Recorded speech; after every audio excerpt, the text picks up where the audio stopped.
Okay, buckle up, because we're diving into something absolutely critical to how your computer talks to itself at lightning speed. But it's a piece of the puzzle most people never see. We're peeling back the layers on PCIe lane reversal. Yeah, it's one of those, ingenious engineering solutions hidden deep down in the physical layer, really deep, designed to solve a truly nasty problem. The kind of problem. The kind that pops up when you're trying to connect things running at dozens, even hundreds of gigabits per second. Exactly. You interact with PCIe constantly. I mean, it's the highway between your CPU and your GPU, right? Totally. It lets your super fast SSD scream, connects your network cards. It's pretty much the dominant way components talk inside your machine. And to get that speed, it uses lanes. Right. A PCIe link scales up its bandwidth by, bundling lanes together. Up by one link uses one lane, up by F16 uses 16. But here's the thing people might not realize. Yeah. A single lane isn't just one wire. Nope. It's a full independent channel. It's got a pair of wires for transmitting data and a different pair for receiving. So 4 physical wires for each single lane. That's it. So picture a by 16 graphics card slot. You're talking 16 lanes times 4 wires per lane. That's 64 high-speed wires. 64. And they all need to connect from one point on the board to another. And these aren't just any signals, these are differential pairs. Zipping data across at multi-gigabits per second. Using differential signaling, yeah, which is key for noise immunity at those speeds. And this creates the core physical challenge, right? Oh, yeah. Because components like the CPU, the chipsets, even the PCIe connectors themselves, they have fixed pinouts. Like the physical order of those pins on the chip or the connector is set in stone. Exactly. So when you try to wire up, say, a chip on one side of the board to a connector on the other. With 64 specific wires needing to land on 64 specific pins in the right order. Trying to make those physical traces match up, it can become, incredibly complicated. Complicated feels like an understatement. It leads to circuit board traces just crisscrossing everywhere, right? Yeah, needing lots of vias to jump between layers, longer trace lengths. Yeah. It can literally turn into what engineers call a routing nightmare. And at these speeds, every bend, every via, every crossover point, it degrades the signal. Absolutely. Signal integrity becomes a real battle. You lose margin fast. Okay, so that massive routing complexity, that's precisely what PCIe lane reversal is designed to help fix. That's the idea. The PCIe standard actually has features built in to help navigate this, physical reality. And that's our journey today. We've pulled from the source material, the actual specs, application notes, engineering articles, to really understand this crucial trick. Our mission, if you will. Yeah. We want to figure out what PCIe lane reversal is, why engineers absolutely need it, how this clever piece of logic actually works behind the scenes. The tangible benefits it brings, for sure. Yeah. And how it's fundamentally different from something called polarity inversion. People mix those up. Good point. And crucially, the big gotchas, the things designers have to watch out for when they use it. Get ready to see how the protocol adapts to the physical wiring of your hardware. Sometimes, by doing something unexpected, just to ensure your high-speed devices can actually connect and talk reliably. Let's dive in. So let's quickly set the stage again with the basics. We've got PCIe, ubiquitous high-speed serial bus. Right. And its fundamental unit is the lane. A single lane provides that full duplex channel you transmit on one differential pair, receive on another. 4 physical wires per lane, using those differential signals. Key for noise immunity at speed. And the beauty of PCIe is that it scales bandwidth by just adding more lanes by 1, by 4, by 8, by 16 links. More lanes mean more bandwidth, naturally. Yeah. And that gets multiplied by the incredible speed increases in each generation. What are we up to now, Gen 6? Yeah, Gen 6 is pushing 64 gigatransfers per second per direction per lane. It's immense. Wow. And this is all orchestrated by the PCIe protocol's layered architecture, right? Application, transaction, data link, physical layers. Exactly. And the critical work, like negotiating the link speed, its width, and this physical mapping stuff we're talking about, happens way down in the physical layer. Specifically in the logical subblock, driven by state machines. That's the place. But even with all that sophisticated protocol logic, you still have this, brute force physical wiring problem. All those lanes mean all these pairs of wires. And routing dozens of these high-speed differential pairs between components with fixed pinouts on a complex motherboard is just brutally difficult. You end up with these convoluted long paths, traces crossing over each other, sometimes called swizzle routing, right? Yeah, swizzle routing. And excessive vias to jump layers, all of which are terrible for signal integrity. And they consume huge amounts of board space and design time, I bet. Definitely. And here's a key insight. It's not just about any wire connecting to any other. Logically, one lane is special. Which one? Lane 0. It's particularly important for the PCIe protocol itself. Many essential control packets, like data link layer packets, TLPs, they originate on logical lane 0. Ah, okay. So whatever complex physical wiring you end up with, the system must figure out which physical trace corresponds to logical lane 0. Absolutely, for the protocol to even function correctly. So getting that logical lane 0 connected correctly is totally non-negotiable, regardless of the physical mess. Pretty much. All right, so enter PCIe lane reversal. Conceptually, how does this help untangle that physical routing headache? Okay, think of it like this. Normally, you'd wire transmitter lane 0 to receiver lane 0, TX lane 1 to RX lane 1, and so on. The straightforward way. Right. With lane reversal, you deliberately wire it differently. You connect transmitter lane 0 to receiver lane N1. N being the total number of lanes. Yeah. So for by 16, N is 16, TX lane 0 goes to RX lane 15, and then TX lane 1 goes to RX lane 14, TX lane 2 to RX lane 13, all the way down. So transmitter lane 15 connects to receiver lane 0. Exactly. You completely invert the physical order of the lanes. Ah, okay. Like if we were face-to-face instead of left-hand to left-hand, right to right, we sort of flip. Connect my left to your right, my right to your left. That's a perfect analogy, a mirror image connection. And the core reason for doing this is PCB layout simplification. That's the primary goal, yeah.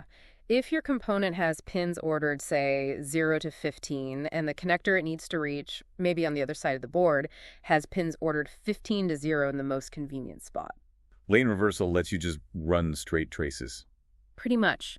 Straight parallel traces in a mirrored fashion, rather than twisting every single lane back to its same numbered partner. That makes immediate intuitive sense. It avoids all that messy twisting and crossing over. It really does, and the benefits just cascade from there. You get dramatically increased routing flexibility. It enables simpler, more direct paths. Which means less need for those complicated trace crossovers, the swizzle patterns. Far less need. And fewer vias needed to change layers. Vias are, signal integrity weak points. Then potentially shorter choice lengths overall. Often, yes. Which is always good. And shorter, cleaner traces must be better for the signal itself at these crazy speeds. Absolutely. It has a direct impact on signal integrity. Less crosstalk because traces aren't running parallel for long, twisty paths. Fewer impedance discontinuities too, right? With fewer vias and straighter traces. Minimize discontinuities, yeah. Shorter traces mean less signal loss, less skew, better timing control. While the protocol handles the logical remapping, the cleaner physical layout enabled by reversal gives you a much healthier signal environment. Which must be crucial as speeds push higher and higher. Gen 5, Gen 6. Crucial, you need every bit of margin you can get. And does that translate to cost savings too? It potentially can, yes. Simpler routing might mean fewer required PCB layers. That directly lowers manufacturing costs. And maybe faster design cycles. Less headache for the engineers. That too. Less pain is always good. And some sources discussing similar tech, like Gen Z, explicitly state that not using this kind of flexibility can consume more board routing resource and increase cost. So it's a tangible economic factor, not just a neat trick. Definitely not just a trick. It's a critical enabler for high-speed designs, especially as those signal integrity margins keep shrinking. So it's really a design enablement feature. It acknowledges the physical reality. Exactly. It acknowledges fixed component pinouts, standard connectors. It gives designers a way around those constraints rather than fighting them. The physical mess gets shifted, basically, into a logical problem that the protocol can handle. Okay, so how on earth does the protocol know the lanes are wired backward? How do the chips figure this out automatically? Right. This is where the real magic happens. It's deep inside something called the Link Training and Status State Machine, the LTSSM. LTSSM, okay. This is the core logic block down in the physical layer, responsible for bringing a PCIe link up. From basically 0 to full active communication, the L0 state. And it handles everything. Pretty much everything for link setup, negotiating the link width, the speed, signal equalization, and crucially for this conversation, the physical to logical lane mapping, including reversal. And this just happens automatically, like when you power up or reset? Yeah. Yep, automatically. In hardware, every single time. It's a hardware interaction. So the hardware has this intricate conversation on its own before we even see anything on the screen. That's exactly it. The key part of this conversation happens within the LTSSM's configuration state. Configuration state. Got it. Usually the downstream port, that's typically the root complex in your CPU or maybe a switch chip, starts the negotiation. The upstream port, the device like your graphics card or SSD, responds. Okay, walk us through that negotiation. How do they exchange info about their physical wiring? It seems complex. It is, but it's clever. It's a multi-step process using special packets called training sequence ordered sets, specifically TS1s and TS2s. Training sequences. Oh, okay. First, in states like configuration link width, they exchange TS1s that help them just identify which physical lanes are actually connected and functional. They use special symbols in these TS1s to indicate status, like I'm here. Okay, so step one, find the live physical connections. Right. Once they know which physical paths are actually working, they move into substates like configuration.laneanom. Lane for lane number. Exactly. The downstream port then starts sending TS1s out on each active physical lane it found. But now it puts its intended logical lane number into a specific field in that TS1 packet. So on its physical wire 0, it sends a TS1 saying, basically, I think this is logical lane 0. Precisely. On physical wire 1, it sends logical lane 1 and so on for all the active lanes. And the upstream port, the device, receives these TS1s on its physical wires. Yes. And this is the core of the negotiation. In the next state, configuration.laneanom, except the upstream port sends TS1s back to the downstream port on its corresponding physical lanes. Okay. The critical piece is what the upstream port puts in its return TS1's lane number field. It echoes back the logical lane number it received on that specific physical wire pair. So the downstream port sent logical 0 on what it thinks is physical trace 0. Yeah. And the upstream port might receive that on its physical trace 15 if it's reversed. Exactly. So it sends back a TS1 saying, I got logical 0 on this wire. Or does it send back 15? It sends back the logical number it received. So the downstream port compares. It looks at a physical path. It knows it sent logical 0 out on that path. It sees what logical number it received back on that same path. Okay. If the numbers match across all lanes, sent 0 got 0, sent 1 got 1, that physical path is mapped normally, standard mapping. Makes sense. But if the numbers are consistently a mirror image across all active lanes, say 4 by 16, sent 0 got 15 back, sent 1 got 14 back. All the way down. And both devices indicate they support lane reversal as a feature, then they agree. They map the logical lanes according to that reverse physical wiring they just discovered. So the upstream port is implicitly signaling, hey, on the wire you used for logical 0, I actually received the signal you labeled as logical lane 15. That's a great way to put it. It's an implicit communication based on observing the received logical lane numbers relative to the physical path they arrived on. The USP signals its understanding. If it supports reversal, it might even handle the flip internally and respond with the correct logical numbers if it detects that reversed pattern. What a smart handshake. Yeah. They're basically figuring out the physical arrangement by exchanging expected logical addresses and seeing what actually comes back. It's exactly that, a hardware negotiation. And if they can't agree on a standard mapping or a reversed mapping that works for both of them. Then what? Well, the LTSSM has mechanisms to maybe try a narrower link width, like falling back from by 16 to by 8, or it might just fail and return to the initial detect state. Link training fails. And all this complex coordination is orchestrated by those TS1 and TS2 ordered sets. Yes, they are the vehicles for this negotiation. Their link number and lane number fields are absolutely key. The DSP proposes numbers in its TS1s. The USP echoes back the numbers it received in its return TS1s, and that comparison leads to agreement. TS2s are used a bit later to confirm the final agreed-upon link and lane numbers. It sounds incredibly complex, but you're saying this happens in, like, milliseconds. I've done math. Yeah, absolutely. The LTSSM moves through these states very, very quickly. And yes, there are built-in timeout mechanisms specified in the standard, like 2 milliseconds, 12 meters, 24 meters for different stages. To prevent it getting stuck. Exactly. If a state isn't exited successfully or agreement isn't reached within these limits, the LTSSM times out and usually returns to an earlier state like detect, ensures the system doesn't just hang indefinitely if something goes wrong. It's a surprisingly robust process. Wow. That whole automatic conversation happening just to get your components to connect properly is pretty mind-blowing when you stop and think about it. It really is a lot going on under the hood. Okay, so we've touched on the benefits like simpler routing.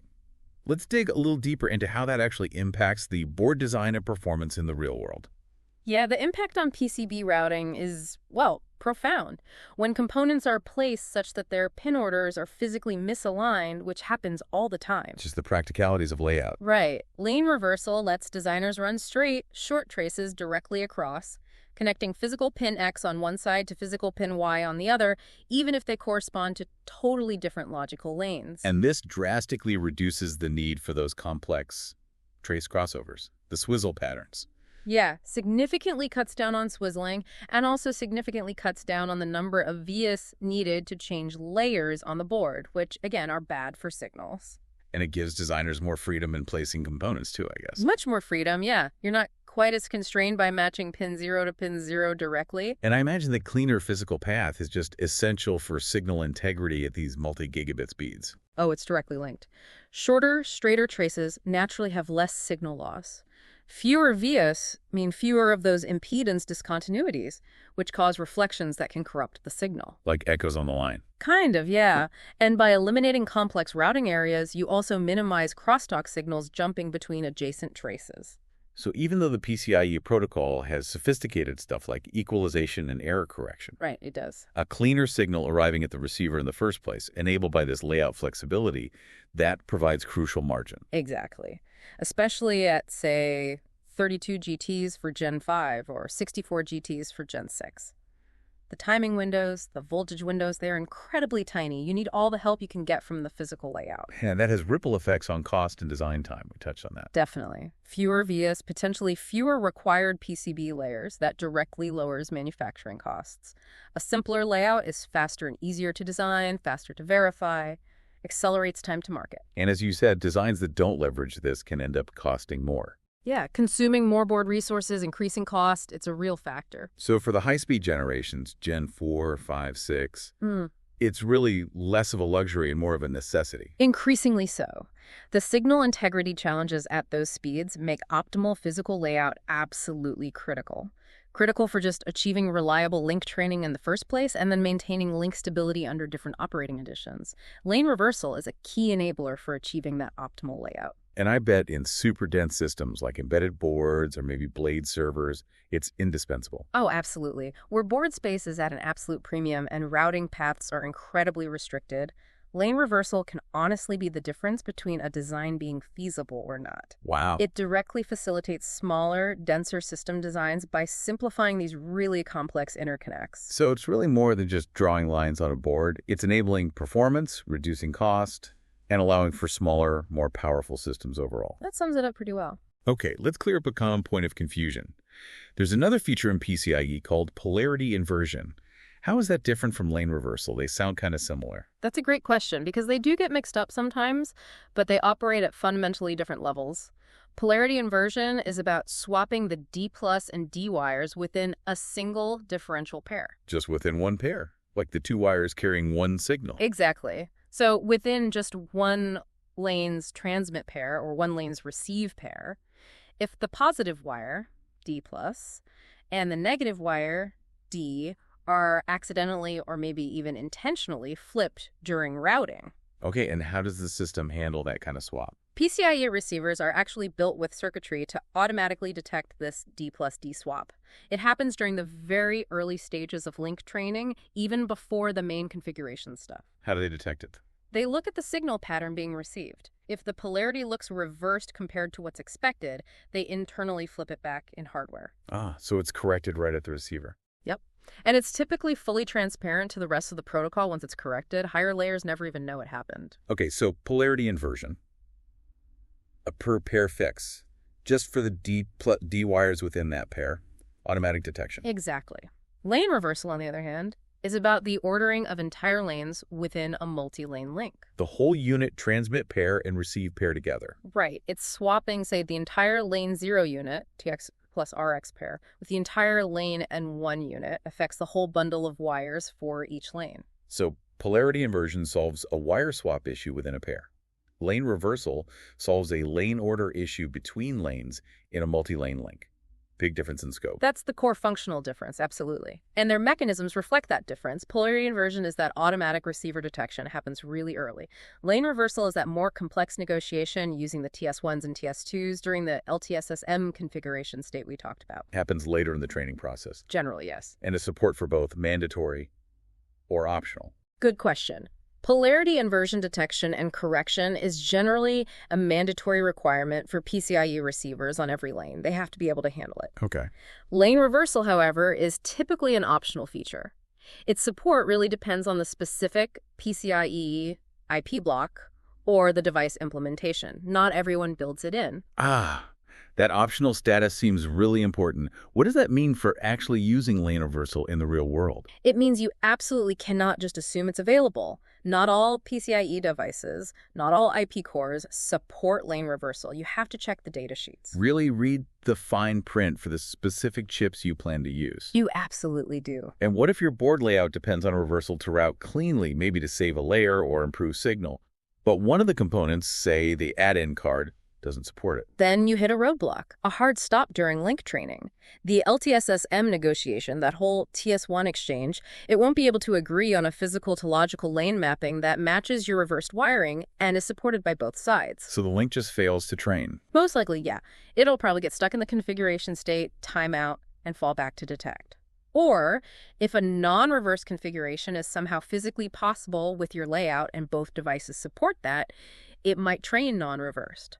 But then you lose all the layout benefits that reversal was supposed to give you. So, bottom line, both partners must explicitly support it, and they must successfully negotiate it during training. Exactly. And here's a particularly crucial pitfall. This comes up often in complex designs. Yeah. The interaction between lane reversal and link width downshifting. Downshifting. That's like you put a by 16 card into a slot that's only wired for by 8, and they negotiate down to use just 8 lanes. Precisely. Or maybe both support by 16, but due to signal quality issues, they negotiate down to by 8 or by 4 for stability. They train to the greatest common width they both support and can reliably run at. Okay, so how does that interact with reversal? Well, the critical issue, and this is highlighted in engineering notes and forums all the time, is that many IP implementations, they do not correctly support lane reversal in these downshifted modes, especially if the board was physically wired for reversal based on the maximum wider width that was advertised by the components. Wait, why would downshifting break the reversal? That seems counterintuitive. It goes back to that critical importance of logical lane 0 for exchanging link training packets. Remember that. Yeah, lane 0 is essential. Okay. Imagine your board is physically wired for by 16 lane reversal. That means the physical choice connected to the host's physical lane 0 pin goes all the way across to the adding card's physical lane 15 pin. Right. Mirror image. Okay, TX0 to RX15. And the host's physical lane 1 goes to the card's physical lane 14, and so on. Now, crucially, on the card side, its logical lane 0 is usually mapped to its physical lane 0 pin internally. Got it. Card's logical 0 is on its physical 0. Now, what happens if this link, which advertised by 16 capabilities and is wired for by 16 reversal, actually negotiates down to by 8? The host side might only activate and use its physical lanes 0 through 7 for that by 8 link. Right, it ignores 8 through 15. Exactly. But remember, your physical wiring? Because of your by 16 reversal wiring, the card's physical lane 0, which carries its essential logical lane 0, is physically connected to the host's physical lane 15 trace on the motherboard. And the host isn't activating or using physical lane 15 in the by 8 mode.